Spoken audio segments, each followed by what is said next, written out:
Yes, good evening and welcome. I'm happy that I finally got this long-awaited SAC lecture for you. We discovered SAC Technology a few years ago, you could say. We have also been using it in our practice, mainly in connection with special cases. And today, of course, I would like to share, on the one hand, our experiences with this SAC technology, and above all, the latest findings, the latest research, the studies that have been done, also some clinical examples, so that you can actually see what this technology has to offer and what indications we especially consider it for, ideally, to think about this as a complementary support. The important thing is that everything I'm talking about today is based on practical experience, my personal one. Experience, or even partial, of course, experience that comes from our network. Several therapists have now also started using this technology, and I get great feedback regarding the effects.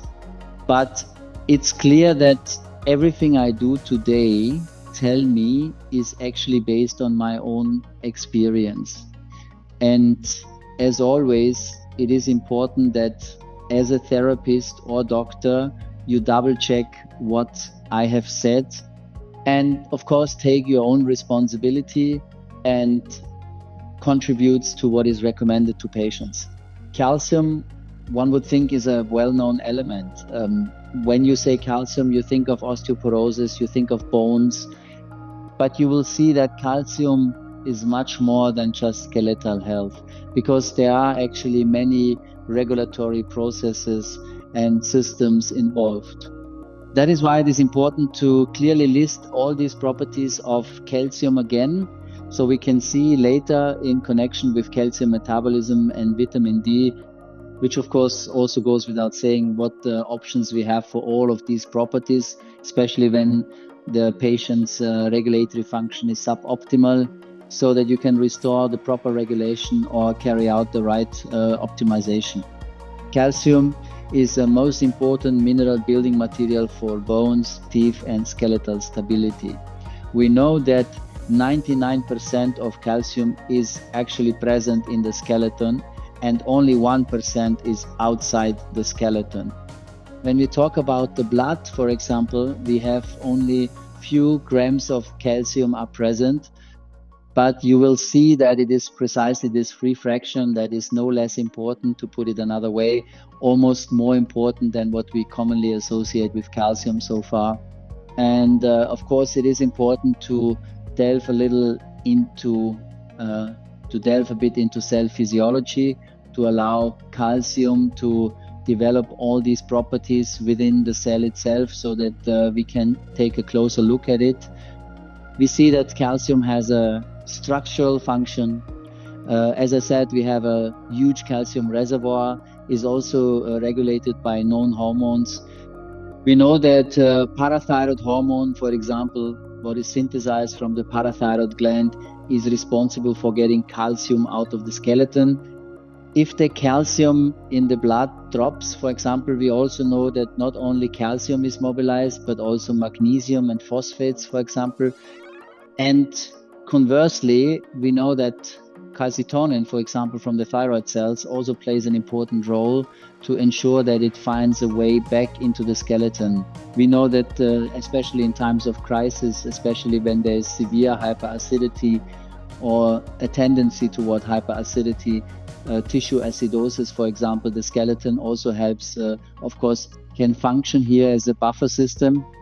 And that is also the reason that we know when it, for example, a severe hyperacidity in the body or a severe magnesium deficiency, as mentioned before, parathyroid hormone is also upregulated in cases of magnesium deficiency.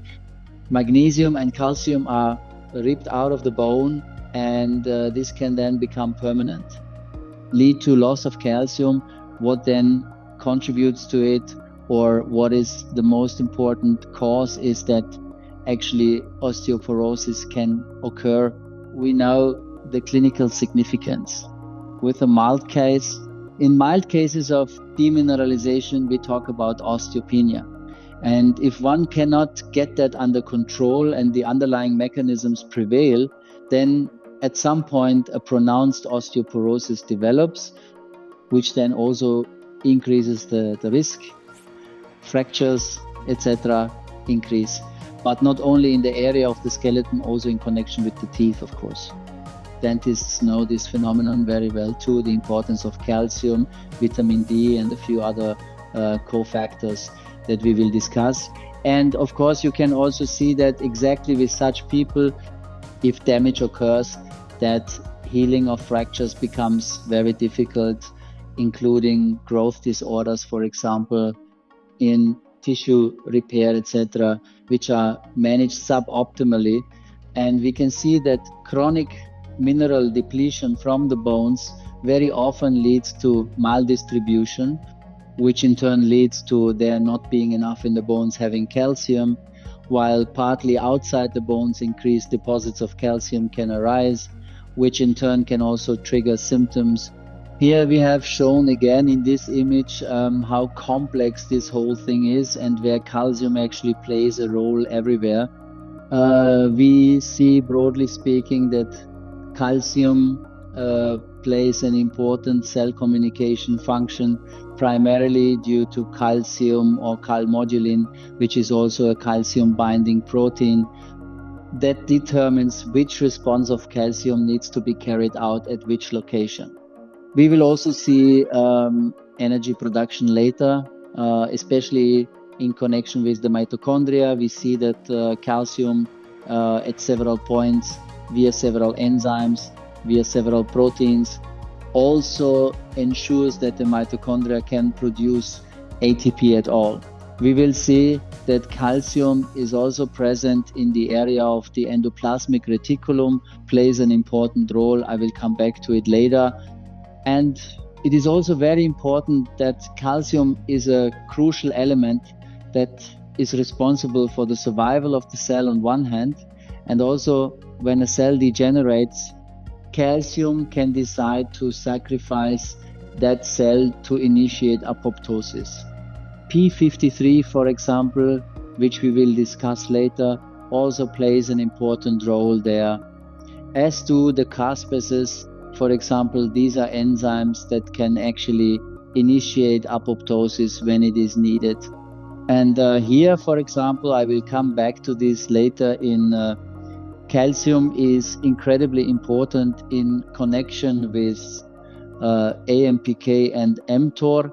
And of course, we are talking about them anabolic and catabolic functions of the cell.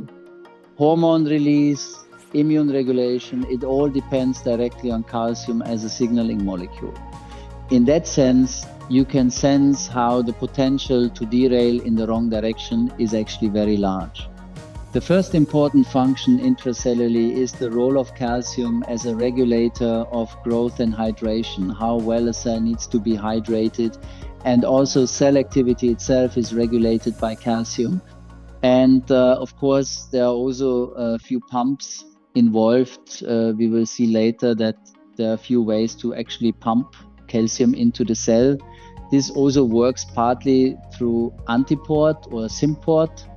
Some minerals and trace elements are partly involved, essential for cell growth, for the cell division, also activation of immune cells, modulation of the immune system, of course also wound healing and tissue regulation.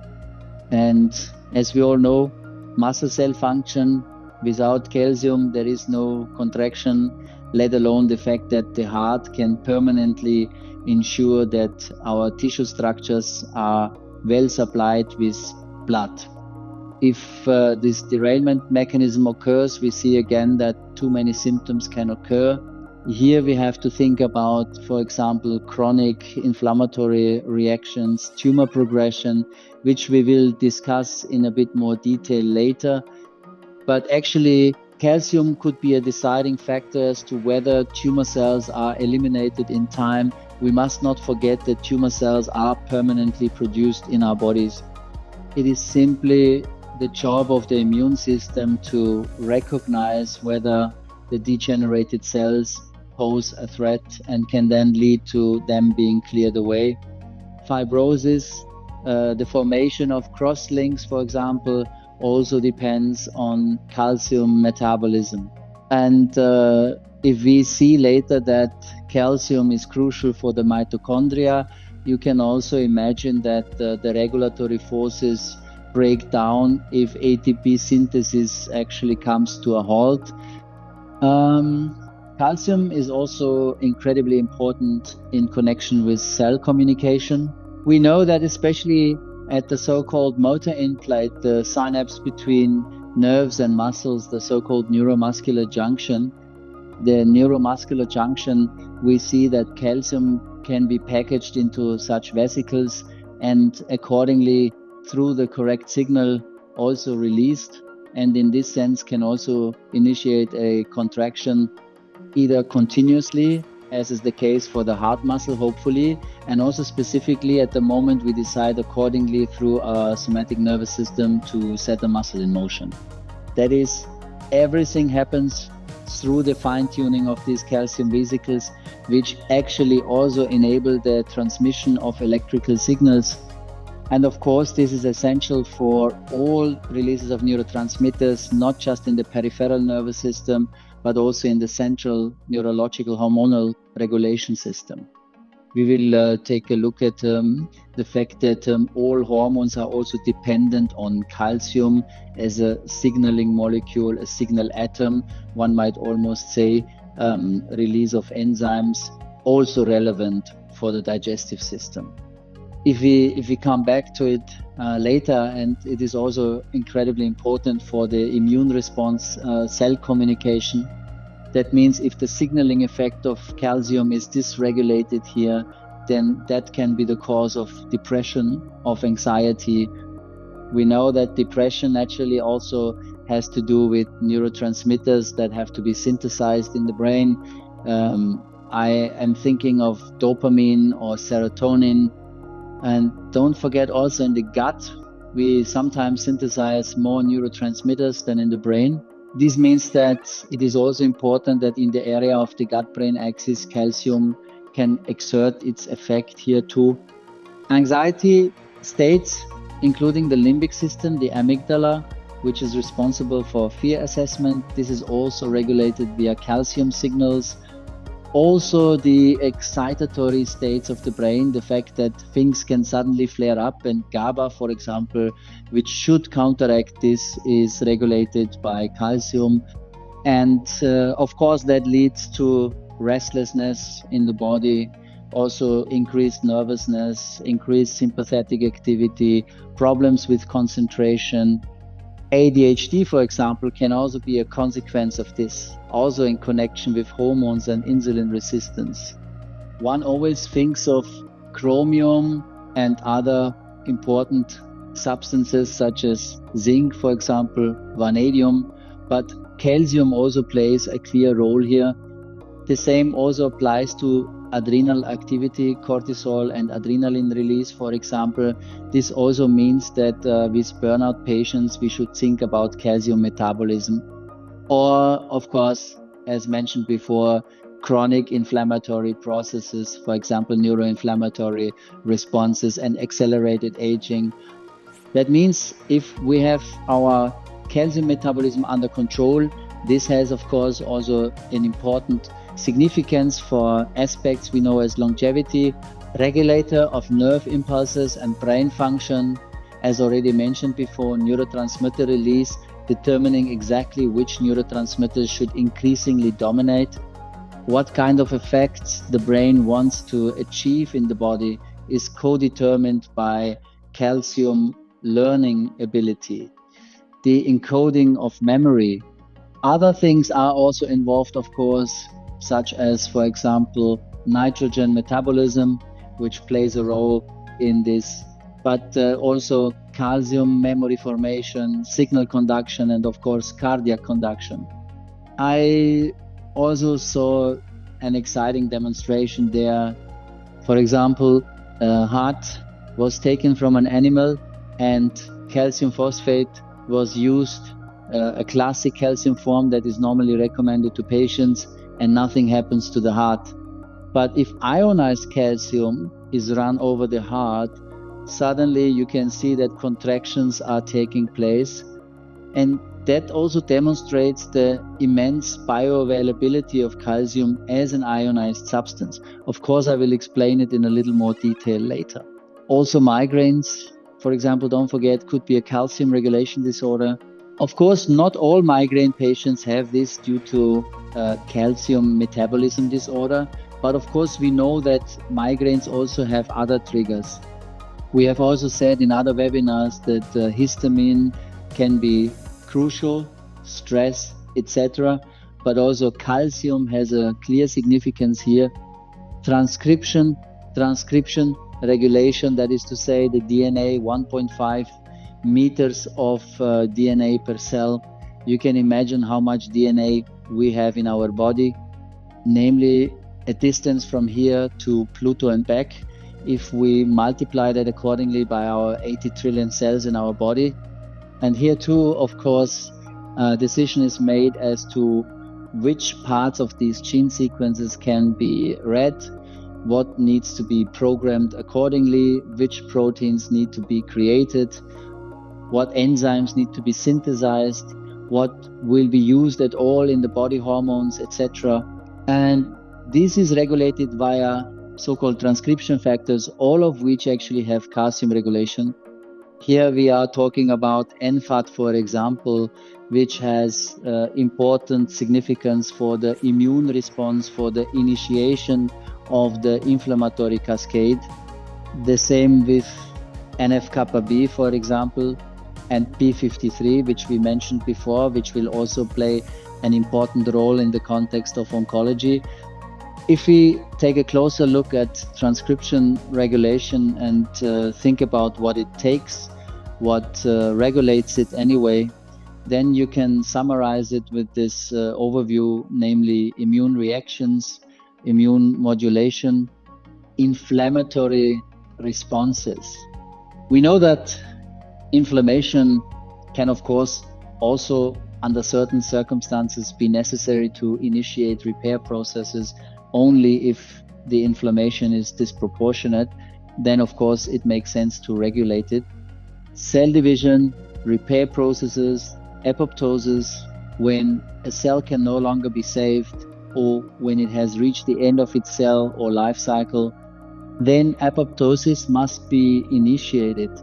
And calcium plays an important role here too, determining between apoptosis, destroying the cell, letting it die, or initiating regeneration.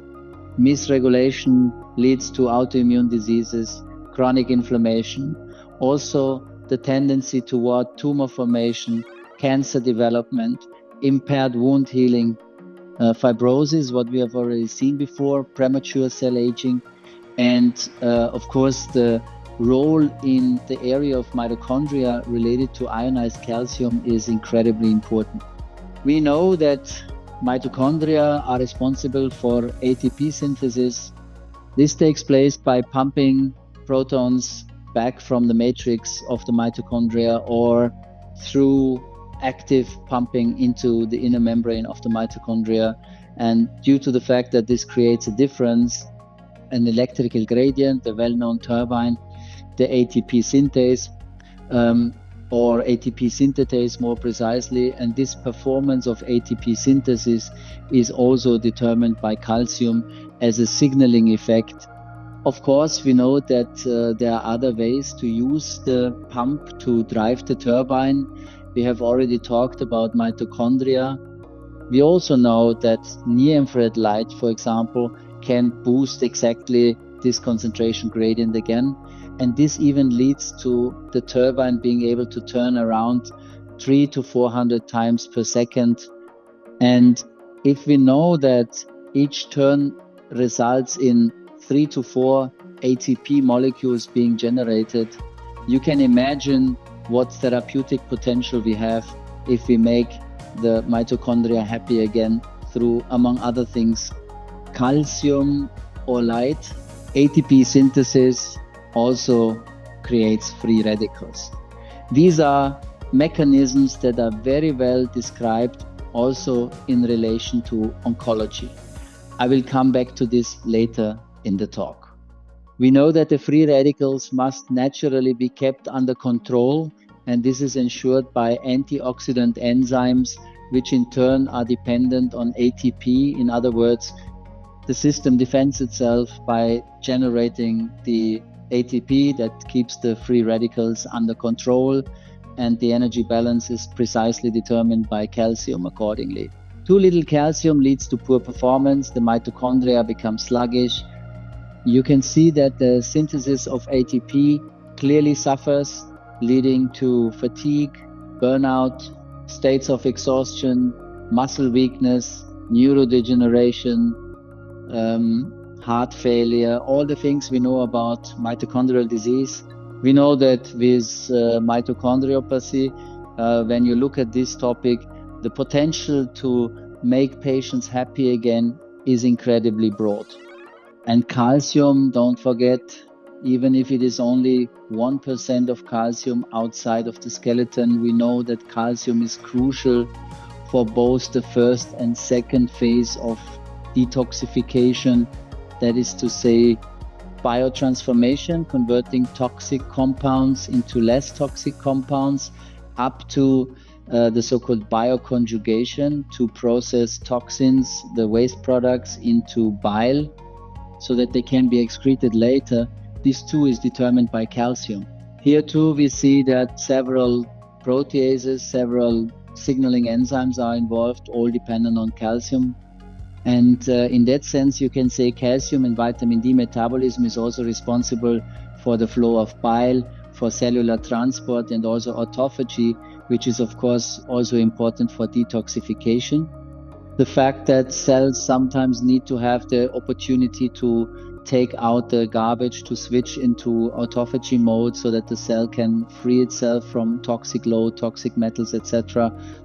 The endoplasmic reticulum calcium homeostasis also plays a crucial role here.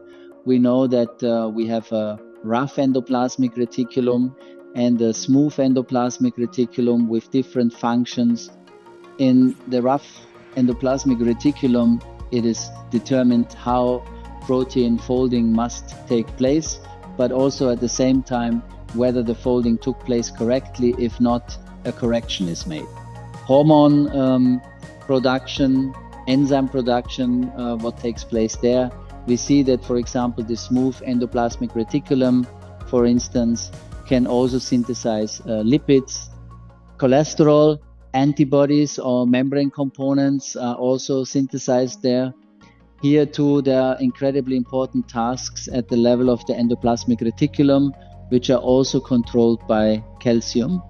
If there are disruptions in the area of the endoplasmic reticulum, we again see chronic inflammation, in turn incorrect protein folding, which of course can also create a significant burden in the body. Insulin resistance, thyroid disorders, as we saw before, also the release of hormones, which is calcium controlled, is also determined at this point. This is why we also see disruptions occurring at this point. Liver stress, autoimmune processes, I am thinking of ulcerative colitis, Hashimoto's, Graves' disease, everything derailing into an aggressive immune system, again, has to do with such dysregulations. Neurodegenerative diseases are also a direct result of this imbalance. Cellular signaling pathways, this is where things get really exciting. We see that calcium, as mentioned, can be considered a universal so-called second messenger, or calcium can also be viewed as a telephone, a central element in overall control of all these elements. We have already talked about calmodulin, which is considered a calcium binding protein rather than a hormone, also important for cell growth, for example. Calcineurin, for example, is exactly what can strongly activate inflammatory responses in the body. Calcineurin, for example, is also highly problematic in patients who have had a liver transplant or other organ transplant. The fact that the immune system causes rejection reactions is triggered by calcineurin. That is why there are also medications that, for example, have an inhibitory effect on this substance, with which such rejection reactions can be avoided. We have already seen calpain important for growth caspase, crucial for apoptosis, and AMPK is one of those, you can say, sensors that is crucial for the amount of energy available in the cell.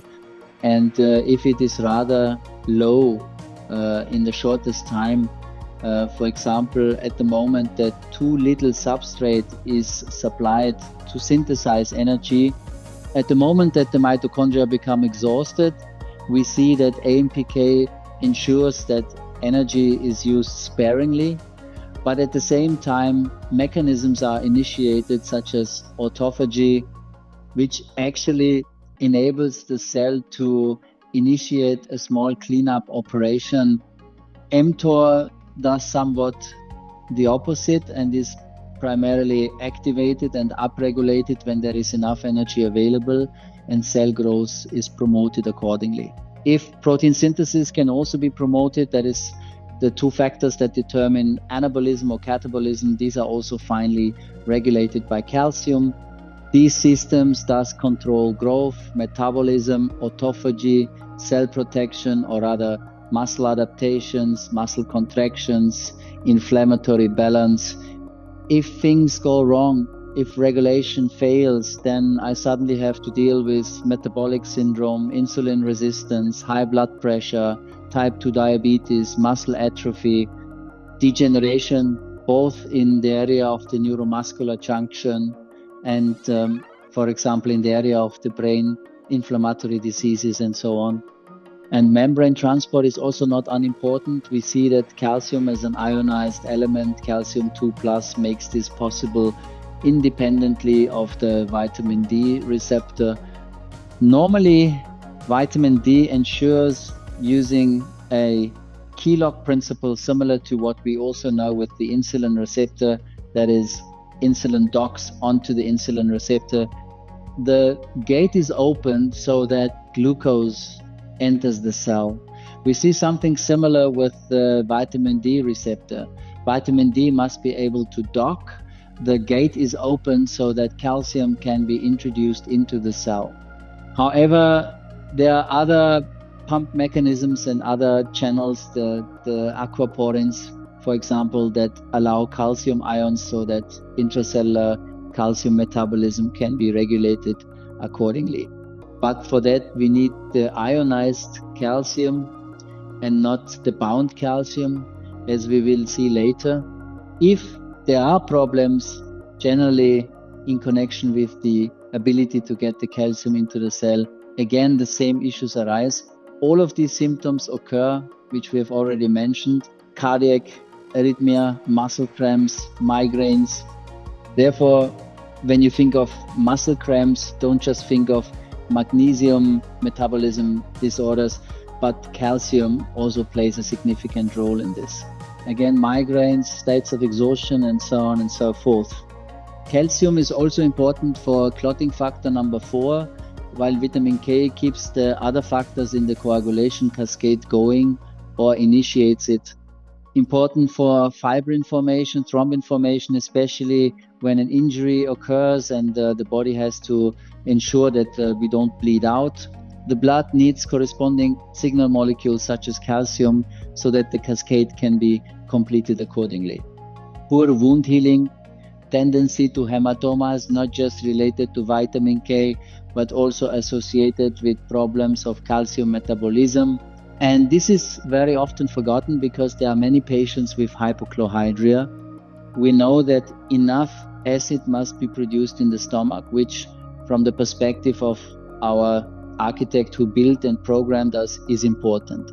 What we eat may contain potentially pathogenic germs which must be killed by sufficient acid, and for that we need HCl.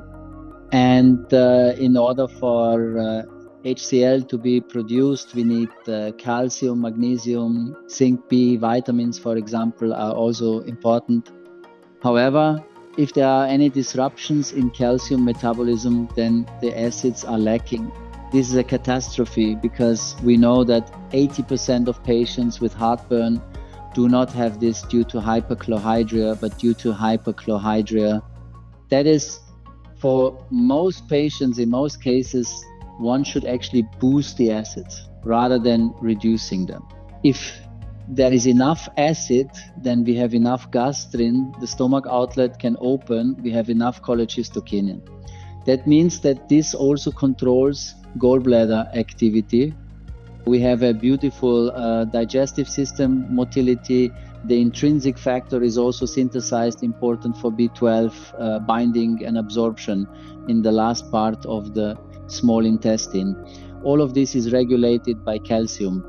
Are there leaky gut issues, malabsorption, irritable bowel syndrome, and also the tendency that cells, for example, can degenerate in the digestive tract, colorectal adenomas, for example. And also chronic inflammatory intestinal mucous membranes. These could be the result. What leads to this? Calcium deficiency. Especially here, let us also talk about this ionized form of calcium. We know that the disrupted absorption, for example, can lead to this, all enzymopathies, all inflammation in the gut, the fact that there are biofilms in the intestine, leaky gut conditions, and so on. Also, parasitic infections, of course, stress can also disrupt the absorption capacity of minerals, hormonal imbalances. We know that also in connection with hormones, competition principles exist. When certain hormonal systems are stressed, we can also see that the depletion of minerals, including calcium, is significantly increased, and then the role of calcium in various areas gets left behind and can cause symptoms. Chronic stress depletes magnesium, depletes B vitamins, especially B6 and also calcium. Medications, toxins, especially heavy metals. The fact that heavy metals can block receptors is very important in this context. But also, as we saw before, liver function depends on calcium, liver detoxification too. When we become overloaded with toxic metals, which fortunately we can now test very well spectrophotometrically, that could also be a reason why calcium is depleted. Aging itself, of course, vitamin D receptor mutations, which I will talk about later, increased loss of calcium. There are actually certain circumstances that cause the depletion of calcium to naturally progress. Experience plays a role. We know that nutrition obviously plays an important role, and that our metabolism is also determined by exercise. Exercise is of course important even for blood circulation, overall for exchange in the cell matrix. All of these things come into play. Altered stomach acids, as we saw earlier, hypochlorhydria often leads to calcium deficiency, and of course other genetic factors still play a role. We know about dysfunctions of the vitamin D receptor, but some people can also have signaling molecules, which we have already seen before, which for genetic reasons also function suboptimally. If you work spectrophotometrically, you can rarely see something like calcium, as shown here, at a very low level. You can do whatever you want, even with classic calcium. A doctor might think, okay, in this case, we can give calcium magnesium, for example, a classic calcium supplement. But when you see that nothing is moving, then one should necessarily think that there may be something wrong with the so-called vitamin D receptor. We already know from other webinars, especially D-Day, where we discussed this in detail, this receptor must be intact. And exactly this receptor fold, you have to know, this is also a protein complex consisting of many amino acids. The folding of this receptor must be just right so that vitamin D can exert its key lock effect. If this is not the case, then we see that insufficient calcium gets into the cell.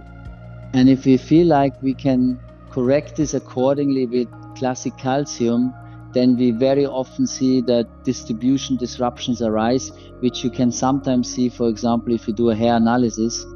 If you were to do a hair analysis, you would see that the hair is full of calcium, while it is clearly shown intracellularly that the cells urgently need calcium. Although spectrophotometrically it may not be possible to test the vitamins or not to test them precisely, there is, through the system's algorithms, a clear indication that if calcium is at a low level, it is also mandatory that vitamin D metabolism must be taken into account. Even if enough vitamin D can be measured in the blood, the system will flag, be careful here. Vitamin D could be one issue, or at least the difficulty that exists in adding vitamin D to the equation is often an important driving force for bringing calcium into the cell. We can test this today with a simple test, namely there's such a thing as a nutrient sensor. We have a symbolic representation here of an intact receptor. We see here that vitamin D can dock well and ensure that the key fits perfectly in the lock. The problem here is that the vitamin D receptor is not fully developed. The number of patients affected by this, even with several genes negative for vitamin D receptor fitness, is sometimes over 50%. If several genes codes up optimally, this can actually, in 50% of Europeans, lead to disruptions arising in calcium metabolism.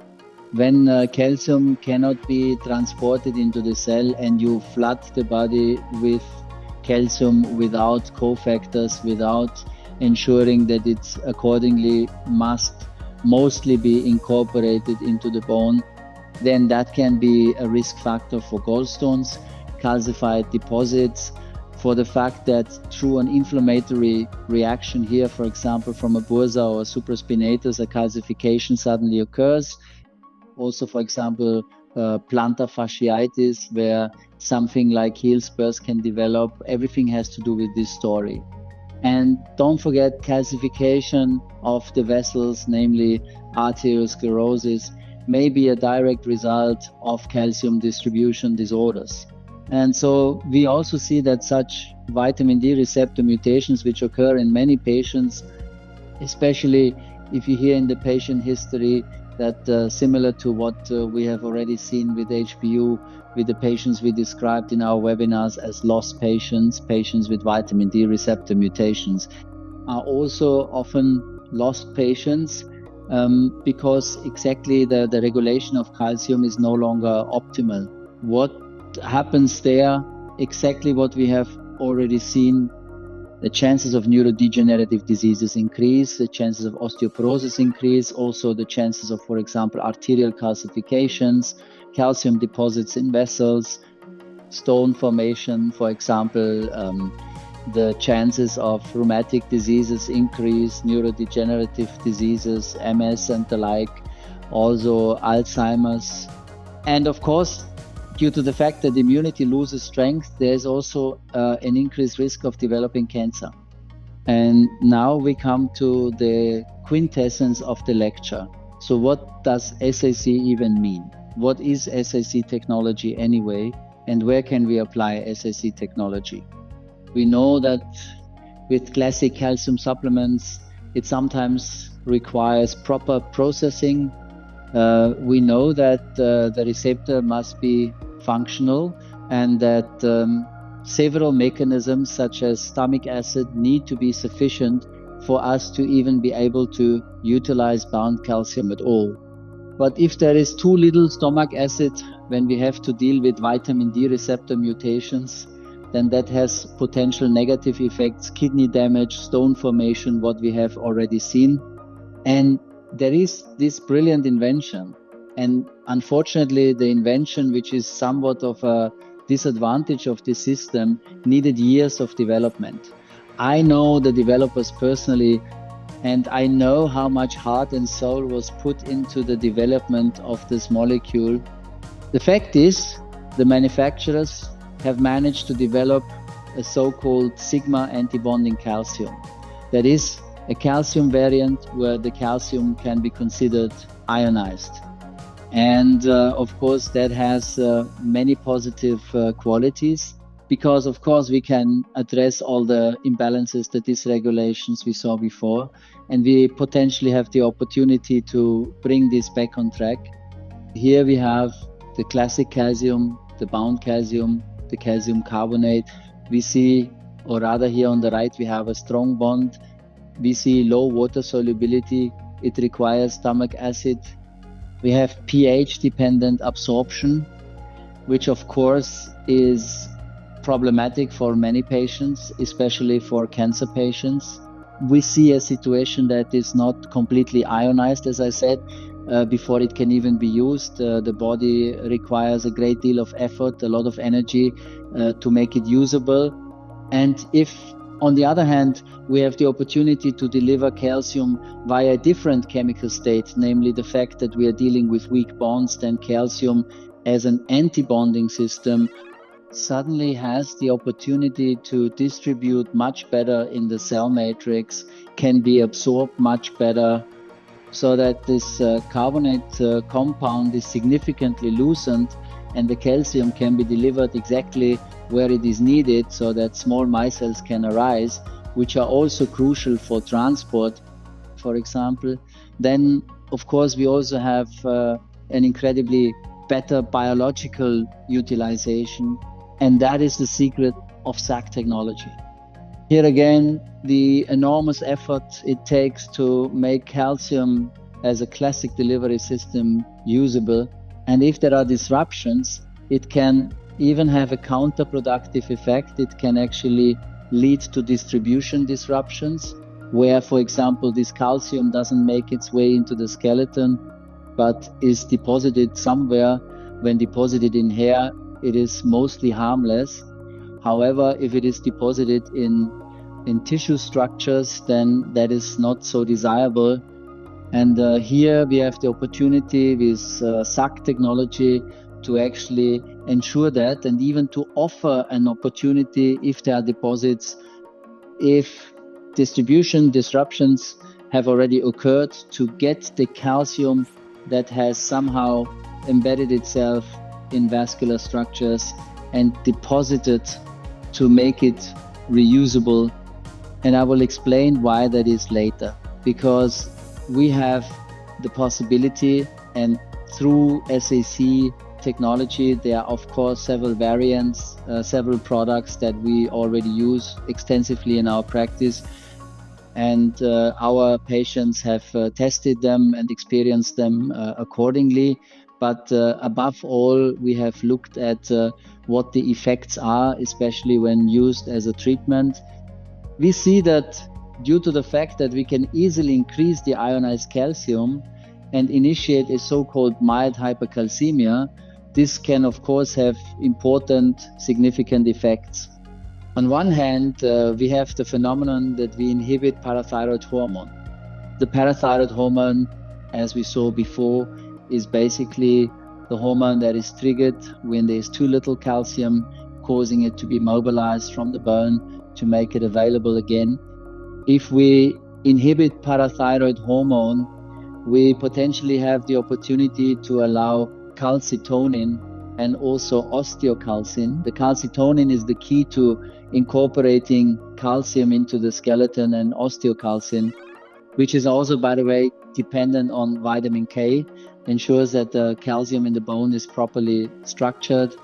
Of course, this suddenly becomes very interesting for us, because we have the opportunity to optimize bone metabolism, and we actually have the opportunity to have a very interesting influence on the distribution disruptions.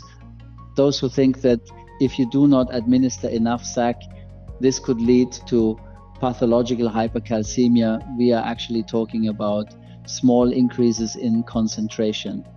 You can almost say that we are talking about a homeopathic effect here. If we calculate that, for example, we have 1 to 1.2 kilograms of calcium in the body, we have very little of this in the extracellular area outside the skeleton and only a few grams in the blood. If we calculate this, we have a slight increase of around 2% with SAC. But exactly this mild hypercalcemia can actually develop the positive effects, which means SAC delivers active calcium, important for building bones. We will have some clinical examples later to show, which are very impressive. SAC mobilizes calcium and guides it back into the bones where it belongs. This means that if depots have arisen where Lyme has no business being looking for the calcium, then I have the opportunity to reuse it. SAC acts at the cellular level and at the systemic level. We have discussed all the properties in great detail. In other words, the potential that exists there is huge. Also very important for detoxification, because both the first and the second phase of detoxification is controlled by calcium. We also see, for example, that SAC has an important significance in order to, for example, address tissue acidosis, in order to remodel and normalize disruption of the acid-base balance. Also for athletes, manufacturer did a example. They conducted an examination and looked at top swimmers, for example, at what happens when lactate is broken down. And you can actually see that lactate breakdown can be improved by SAC. Of course, that also opens up potential in many other areas. We know that many chronic patients deal with tissue acidosis, from which, of course, many other complaints develop. We also know that mitochondria are regulated by calcium, but the overload of calcium is then again disadvantageous. We know that disruption of mitochondrial function, or rather can also be triggered by nitrosative stress. I have already discussed that too. Nitrosative stress can activate the glutamate receptor, ensuring a calcium influx that disrupts cell mechanisms. On the other hand, if we supply ionized calcium, we have the opportunity for the overload of calcium to be regulated intracellularly again, so that we can accordingly significantly optimize mitochondrial function. If that doesn't happen, then we know what can follow. This leads to mitochondrial dysfunction, also so-called functional mitochondriopathies.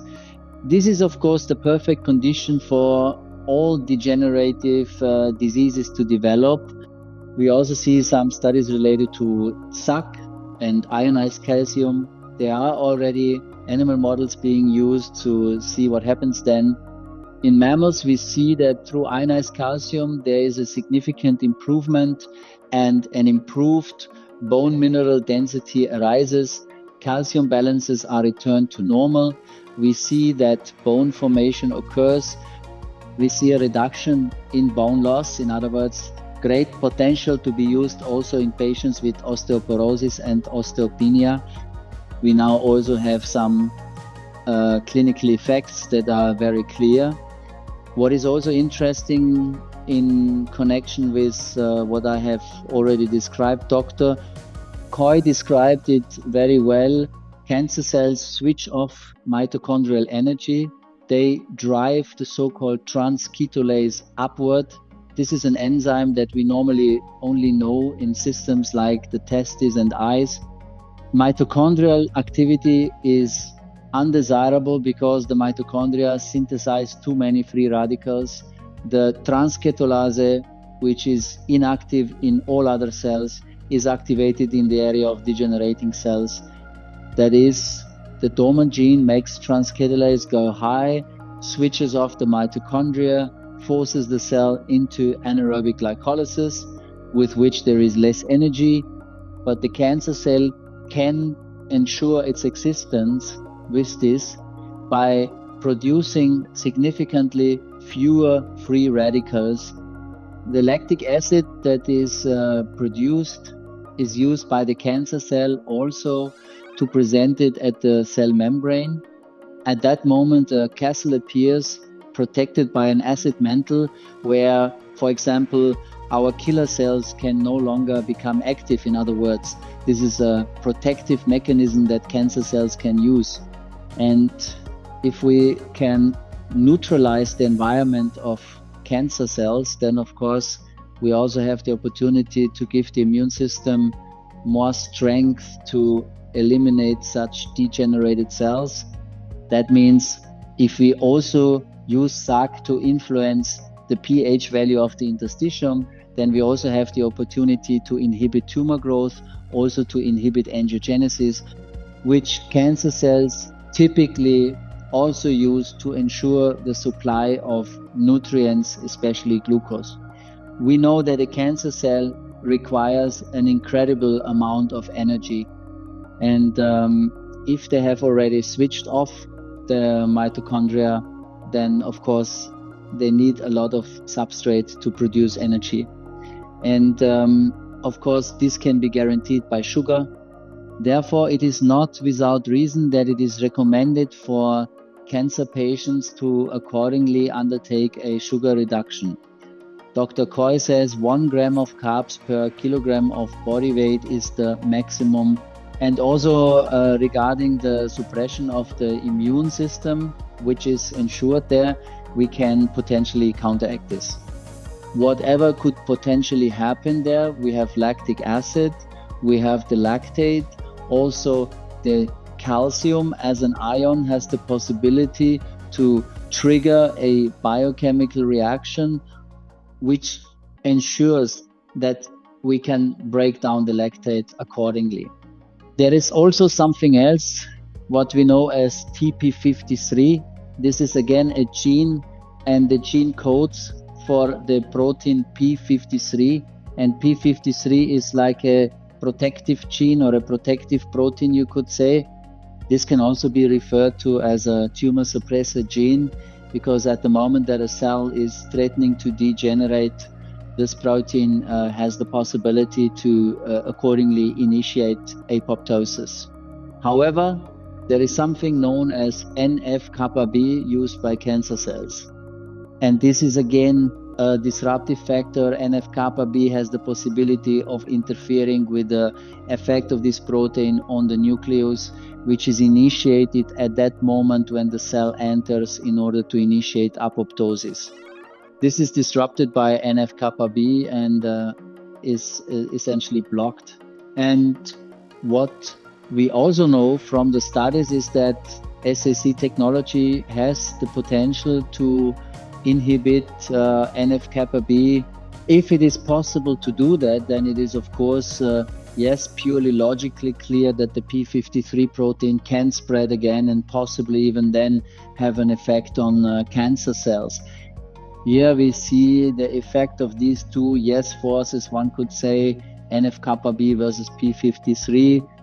It is actually not the gene. P53 is the protein called P53, but how SAC can actually inhibit the NF-kappa B effect so that P53 can upregulate itself accordingly. There is also a side effect, what we also know about cancer cells. You have also already encountered, depending on the cancer cells, what happens with the enzyme we know as COX-2. We see, for example, that COX-2 inches cancer cells can multiply by 100-fold or even more in cancer cells that show high aggressiveness. That means we know today that COX-2, for example, also plays a role in the formation of new vessels in neoangiogenesis, which cancer cells typically cause in the cancer environment, and also the fact that the chance of metastasis can be promoted accordingly by COX-2. There are studies that actually show that ionized calcium also has the possibility to inhibit COX-2. In other words, here too there is potential, the opportunity to have a positive impact. A few clinical examples. That is another interesting quote from Dr. Robert Heaney. He is a medical doctor who says all of these illnesses that can be seen summarized here are directly or indirectly caused by disruptions in calcium or by disorders of vitamin D metabolism, accelerated, initiated, etc. That is, not all of these diseases are purely dependent, but there are clear connections that also ensure that if I get the calcium and vitamin D metabolism back in order, I can have beneficial effects on the development of these diseases. And there are a few cases here. We have already seen this in our practice. An example of a patient who came to the practice with severe osteoporosis and whose doctor recommended the classic remedy. And the patient then looked at the package insert and saw, yes, when I see that I have to have injections done and when I see the side effects, that gives me a bit of pause. So there is a plan B. And then we said, okay, fine, if that is your wish, then of course we have the option to also have automolecular influence. And then we worked not only automolecularly, but also with SAC. At the same time, because there was such a very severe osteoporosis present, we also worked with low-level laser, as I mentioned before. You actually also have the option of boosting the bone-building cells, the osteoblasts, with light. This was described very well by Prof. Roder, who showed that you can actually boost cytochrome C, stimulate the mitochondria so much that an increased proton pressure can be reached, which ensures that more energy is naturally generated, and with this also increased cell repair. Here are a few examples at the bone level. We have pronounced osteopenia here, and you can see what happens when you administer SAC. Within 6 months, a clear improvement. We too now have a clear tendency that when you are dealing with patients with osteoporosis, after 3 to 4 months, you can move them into an osteopenia situation, and after another 3 months, they are usually out of the danger zone. Examples such as calcification of the tendons here below the acromion, in the subacromial space, one could say, a calcification that has actually been reversed through SAC technology, also relevant for neurodegenerative diseases. Here we see some studies that clearly give an indication of how correspondingly ionized calcium could be important, for example, in clearing amyloid beta. We know that amyloid beta is a waste product that can disrupt exactly this synaptic effect in the brain. We know this in patients who suffer from Alzheimer's as a possible mechanism leading to symptoms.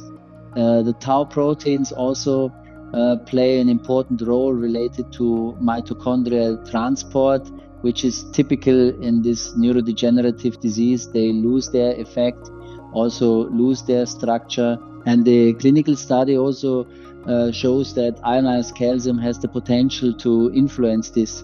There is also something we know as MIRO1 proteins.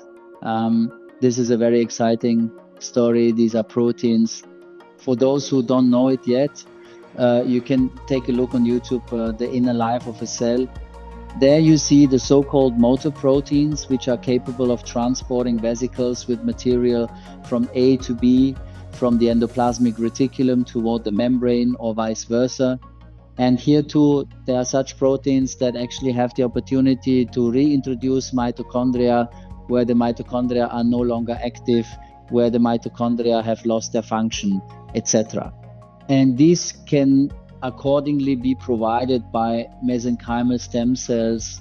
And here too, there's a study showing that ionized calcium has an influence there.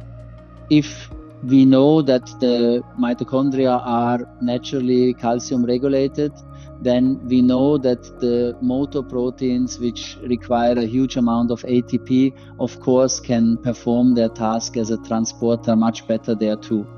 We have now seen for ourselves what effects we can have on neurodegenerative diseases such as, for example, Parkinson's, where an orthomolecular strategy as well, by making the microbiome healthy by eliminating toxic metals, by controlling the synaptic effect, that is to say, calcium and vitamin D metabolism optimized and adding a portion of light in order to further strengthen the synaptic effect. We actually see that we have an incredible effect on such illnesses. And I have to say, we used to also clean the microbiome. We already knew that toxic metals could be negative, but if you also include SAC and a little more light, then we see that the effect is improved many times over. SAC and calcium have also been examined in connection with amyotrophic lateral sclerosis. These are, of course, brutal diseases. The potential to further explore and investigate is, of course, huge and should clearly be pursued. We are talking, unfortunately, about a substance that comes from nature and which is, of course, correspondingly difficult to bring to market profitably. In that sense, we see that, of course, in connection with synthetic molecules that can be synthesized in the laboratory, the margins are, of course, much larger. But I also think that the potential of nature, the potential of nutrients should not be underestimated. This is a path that I have personally chosen for myself. I actually rely on nature and try to have an impact on structural illnesses in a natural way. We know that osteoarthritis has something to do with the matrix cartilage, which is naturally composed of a collagen framework. There we have the so-called GAGs, these glycosaminoglycan aggregates, or these proteoglycan aggregates that actually have the ability to attract water. This leads to both shock absorption of the cartilage and the nutrition of the cartilage. But in order for the collagen framework to be properly formed, it also needs calcium. Calcium must be able to be incorporated. In other words, this is also a factor that we often forget. We know glucosamine is important, chondroitin sulfate is important, hyaluronic acid is important for lubrication, but we also often forget the role of calcium, which is, of course, very interesting here because we are dealing with a molecule that can move very easily through the cell matrix, even through the knee capsule. We know the cartilage is not directly supplied with blood. This has to be transported through the capsule structures of the joints, and there it can then develop its effect precisely as a structural molecule. Also related to inflammation, arthritis, rheumatic diseases, and autoimmune reactions in the area of the soft tissue system. We also think about, for example, Sjögren's syndrome, lupus, and such conditions. Here too, I am dealing with a dysregulation of the immune system. Sure, of course, you can say, I take a medication that blocks it, like cyclosporin, for example, which we have already seen before. This can actually stop the cascade, but maybe it is more interesting to think about how can we have a modulating effect, because we know, of course, that at the moment you paralyze the immune system, there is also the chance that the immune system will suddenly be so weakened that the strength is lost to fight against pathogenic species. In this sense, a degenerative cell process is essentially pre-programmed. Also regarding endocrine health, as we have seen before, calcium also has important significance for the release of insulin, glycogen, cortisol, adrenaline, thyroid hormone, and so on. In other words, great potential here too. And the studies being conducted accordingly in connection with ionized calcium. Of course, we know that there are complex mechanisms and often several things need to be modulated for the immune system to work. But there is potential that SAC technology can make a difference there too. These are small studies that have already been done, including by the manufacturer and the researchers associated with the manufacturer. Of course, they are also conducting several clinical studies. First, of course, in animals to see what happens there. I think it could be an important element, especially when, of course, you also correct a few other things. For those who want to delve deeper into this subject, and even if the research situation today is still somewhat limited, who want to delve deeper and stay informed about the development of SAC technology through such events, you are welcome to get in touch, and we can also provide targeted and detailed information. But as I said, in our practice, even if it wasn't the primary goal, we can see what can actually happen through pure, proper complementary support. Also, in connection with, for example, we already have experience with rectal tumors, even linked to pancreatic cancer, where the head of the pancreas was removed. However, there was metastasis in the area of the lymphatic system, liver, etc., and the patient didn't want to continue with the conventional approach. We simply supported her the way we always do. And even though that was 4 years ago, the doctor who treated her back then was actually amazed that the patient is still alive. So there are very, very interesting developments in this context too. That means we can now briefly look at the products that we also use. We use them and are already using them in our network. This is the classic Maracel variant, which is the highest dosage, one could say, used as standard for vitamin D receptor mutations or calcium distribution disorders. We have already shown or discussed the potential of the effect. Therefore, Maracel is the classic variant. You can accordingly also use Maracel to initiate a certain therapy. Recatril is the variant primarily used in connection with inflammation in the area of soft tissue, I think rheumatoid arthritis, autoimmune diseases, and so on. Recatril is very often used or recommended by therapists. Alzicel is primarily this variant that was developed to have a somewhat more focused effect on all processes that take place between both ears. I think neurodegenerative processes, neuroinflammation and so on also have very interesting potential. Think Alzheimer's, but also multiple sclerosis, for example. As I said, we are talking about potential here. Logically, we should not make promises of healing to our patients, but these are effects that we observe in our network and also with us. Dentoso is the favorite preparation of dentists who are passionate about it, due to the fact that the tissue that does not want to build up bone material, for example, all those taking long-term steroids, Dentoso is probably very interesting for also, of course, a portion of light. We know also that low-level laser technology can massively support the effect here. In this sense, we have the main preparations and Neocell, which can also be used in teenagers, for example.